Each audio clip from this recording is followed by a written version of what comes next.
तो आज हम बायोफ्यूल्स के बारे में पढ़ेंगे।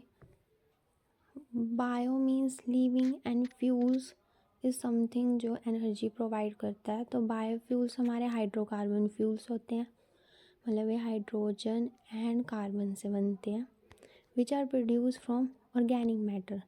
ऑर्गेनिक मैटर हमारा क्या हो सकता है?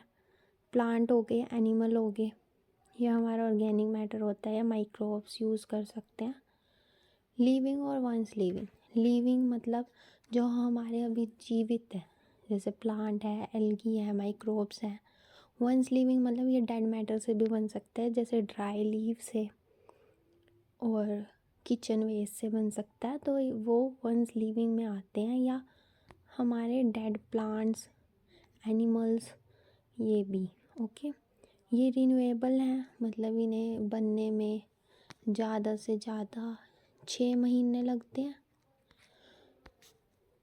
और ये हम फॉसल फ्यूल से रिप्लेस कर सकते हैं, जैसे पेट्रोल, डीजल, कोयल से कर सकते हैं, कोल से सॉरी।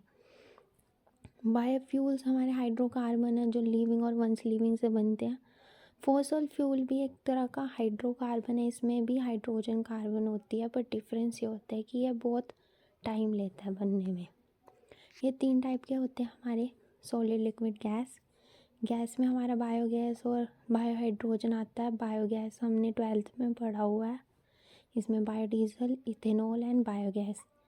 क्योंकि बायोगैस एक लिक्विड भी है, इसलिए हम इसमें कैटेगराइज कर देते हैं कई बार। सॉलिड में हम dry leaves, agriculture waste, manure का यूज़ करते हैं। तो हम इन बायोफ्यूल को 4 तरीके से बनाते हैं।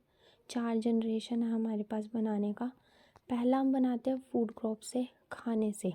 इसका एग्जांपल है इथेनॉल, डीजल और बायोगैस।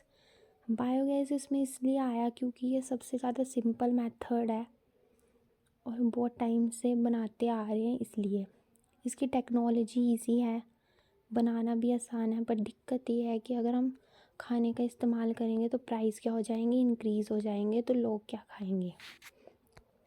दूसरा हम नॉन फूड क्रॉप से बनाते हैं, जैसे हमारा वेस्ट हो गया, इसका एग्जांपल सेलुलोजिक, इथेनॉल, बायोडीजल है। हम इसमें खाने का इस्तेमाल नहीं करते, इससे कचरा भी कम होता है और ये इन्वायरमेंट के लिए अच्छा भी है।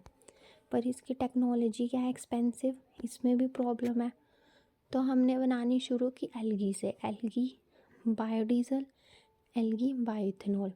ये जल्दी ग्रो करती है, इसे कम एरिया चाहिए, प्रोडक्टिविटी भी अच्छी देती है, पोल्यूशन भी नहीं करती। पर फिर इसमें क्या दिक्कत है? इसमें ये दिक्कत है कि जो न्यूट्रिशन, जो पीएच एल्गी को ग्रो करने में चाहिए, वो क्या होता है, एक्सपेंसिव। तो अभी हमने क्या पढ़ा, पहले में हमने फूड क्रॉप का यूज़ किया। फूड क्रॉप से क्या दिक्कत थी, खाने के प्राइस बढ़ जाएंगे। अगर नॉन फूड क्रॉप यूज़ करेंगे, टेक्नोलॉजी क्या है, एक्सपेंसिव। थर्ड हमने क्या बनाया, एल्गी से। एल्गी की भी थर्ड हमने बनाया एल्गी से। एल्गी की भी टेक्नोलॉजी क्या होगी, एक्सपेंसिव। अब हम 4th जनरेशन पढ़ेंगे। चलो 4th जनरेशन देखते हैं। 4th जनरेशन हमारी जीएमओ से बनती है। जीएमओ मतलब जेनेटिकली मॉडिफाइड ऑर्गेनिज्म, जो हम मैन्युपुलेट करके बनाते हैं।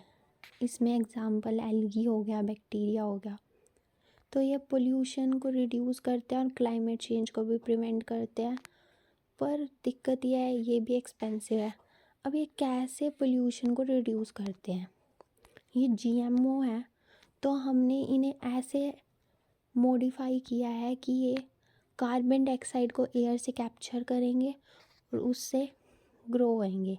मतलब इनको मल्टीप्लाई होने के लिए, ग्रो होने के लिए CO2 की रिक्वायरमेंट है। CO2 ले लेते हैं एनवायरनमेंट से।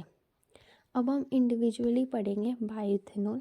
ये लिक्विड बायोफ्यूल है जो हमारा इन रॉ मटेरियल से बनता है। Sugar cane, molasses, corn starch, wheat, potato. ये सिंपल फर्मेंटेशन से बनता है और इसमें ईस्ट जो यूज़ होती है वो है saccharomyces cerevisiae. Bio ethanol, ethanol fermentation की प्रोसेस में बनता है, ये सब याद करना। बायोडीजल, बायोडीजल मतलब ये व्हीकल्स वगैरह में यूज़ होता है, by mixing with diesel. Truck buses vehicle में यूज़ होता है। और ये ट्रांस एस्टेरिफिकेशन प्रोसेस से बनता है, मतलब केमिकली एक्शन होती हैं अल्कोहल के साथ और इसमें कुछ कैटलिस्ट रिक्वायर्ड होते हैं। ये लिक्विड बायोफ्यूल है जो वेजिटेबल ऑयल या एनिमल फैट से बनता है। ये वेजिटेबल ऑयल की एग्जांपल या एनिमल फैट। बायोगैस 12th में पढ़ रखी है कि जिसे गोबर गैस भी बोलते हैं, जो काओ के, बफेलो के, कैटल्स के वेस्ट से बनता है या किचन वेस्ट से बन सकता है।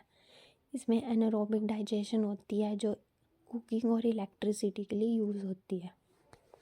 इसमें छोटा सा 12th का डायग्राम भी बना सकते हो पेपर में अच्छा दिखाने के लिए। और नेक्स्ट बायोब्यूटेनॉल है।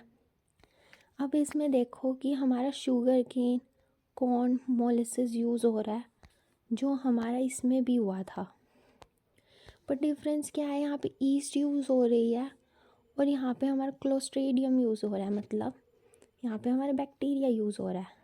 बैक्टीरिया क्या करेगा, खाएगा खाने को और बायो प्रोडक्ट में हमारा बायोब्यूटेनॉल बना देगा।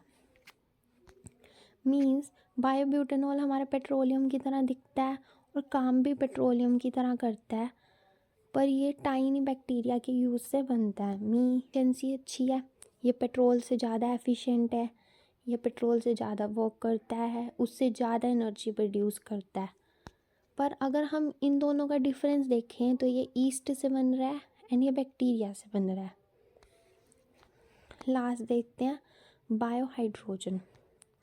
सो हाइड्रोजन गैस, जो hydrogen gas plant, algae, bacteria निकालते हैं ड्यूरिंग द मेटाबॉलिज्म प्रोसेस, तो वो हम यूज़ कर लेते हैं।